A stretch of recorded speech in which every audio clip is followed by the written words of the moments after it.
Ecclésiaste chapitre 9. Oui, j'ai appliqué mon cœur à tout cela. J'ai fait de tout cela l'objet de mon examen, et j'ai vu que les justes et les sages et leurs travaux sont dans la main de Dieu, et l'amour aussi bien que la haine, les hommes ne savent rien, tout est devant eux. Tout arrive également à tous, même sort pour le juste et pour le méchant, pour celui qui est bon et pur et pour celui qui est impur, pour celui qui sacrifie et pour celui qui ne sacrifie pas. Il en est du bon comme du pécheur, de celui qui jure comme de celui qui craint de jurer. Ceci est un mal parmi tout ce qui se fait sous le soleil, c'est qu'il y a pour tous un même sort. Aussi le cœur des fils de l'homme est-il plein de méchanceté, et la folie est dans leur cœur pendant leur vie, après quoi ils vont chez les morts. Car qui est excepté? Pour tous ceux qui vivent, il y a de l'espérance. Et même un chien vivant vaut mieux qu'un lion mort. Les vivants, en effet, ne savent qu'ils mourront, mais les morts ne savent rien, et il n'y a pour eux plus de salaire, puisque leur mémoire est oubliée. Et leur amour, et leur haine, et leur envie ont déjà péri, et ils n'auront plus jamais aucune part à tout ce qui se fait sous le soleil. Va, mange avec joie ton pain, et bois gaiement ton vin, car dès longtemps Dieu prend plaisir à ce que tu fais. Qu'en tout temps tes vêtements soient blancs, et que l'huile ne manque point sur ta tête. Jouis de la vie avec la femme que tu aimes, pendant tous les jours de ta vie de vanité, que Dieu t'a donné sous le soleil, pendant tous les jours de ta vanité. Car c'est ta part dans la vie, au milieu de ton travail que tu fais sous le soleil. Tout ce que ta main trouve à faire avec ta force, fais-le. Car il n'y a ni œuvre, ni pensée, ni science, ni sagesse dans le séjour des morts où tu vas. J'ai encore vu sous le soleil que la course n'est point aux agiles, ni la guerre aux vaillants, ni le pain aux sages, ni la richesse aux intelligents, ni la faveur aux savants, car tout dépend pour eux du temps et des circonstances.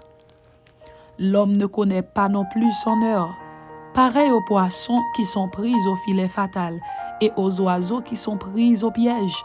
Comme eux, les fils de l'homme sont enlacés au temps du malheur lorsqu'ils tombent sur eux tout à coup. J'ai aussi vu sous le soleil ce trait d'une sagesse qui m'a paru grande. Il y avait une petite ville avec peu d'hommes dans son sein. Un roi puissant marcha sur elle, l'investit et éleva contre elle de grands forts. Il s'y trouvait un homme pauvre et sage qui sauva la ville par sa sagesse. Et personne ne s'est souvenu de cet homme pauvre. Et j'ai dit, la sagesse vaut mieux que la force. Cependant, la sagesse du pauvre est méprisée, et ses paroles ne sont pas écoutées. Les paroles des sages tranquillement écoutées valent mieux que les cris de celui qui domine parmi les insensés. La sagesse vaut mieux que les instruments de guerre, mais un seul pécheur détruit beaucoup de biens.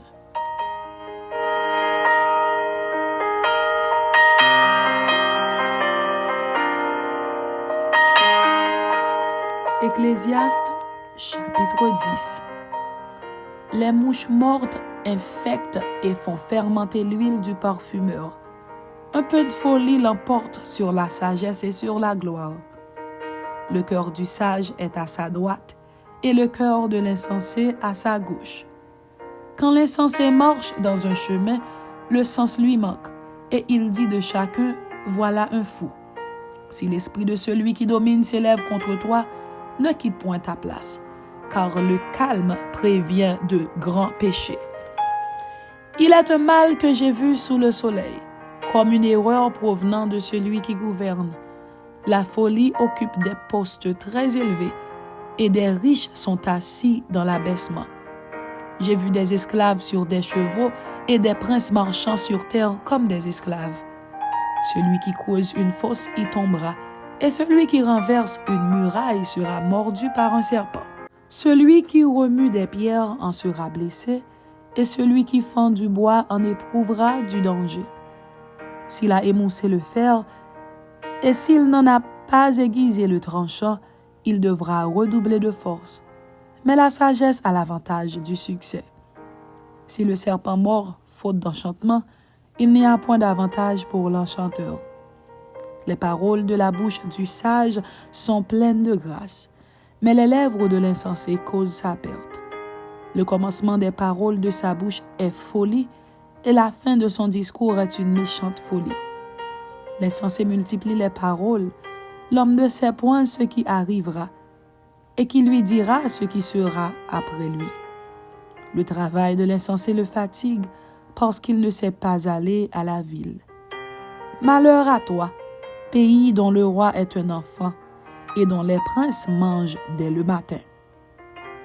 Heureux toi, pays dont le roi est de race illustre, et dont les princes mangent au temps convenable, pour soutenir leur force, et non pour se livrer à la boisson.